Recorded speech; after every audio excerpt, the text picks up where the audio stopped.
Sau tất cả lại trở về với nhau, như chưa bắt đầu, như ta vừa mới quen.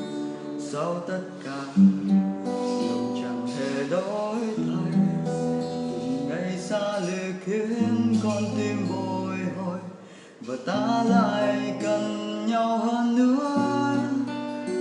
Có những lúc đôi ta giận hờn, tránh nhau không một ai nói điều gì. Thời gian cứ chậm lại, từng giây phút sao quá dài, để khiến anh nhận ra mình cần em hơn.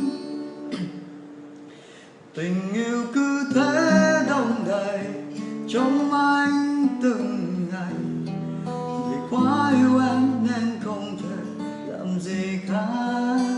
Chỉ cần ta mãi luôn dành cho nhau những chân thành, khó khăn cũng chỉ là thử thách. Vì trái tim ta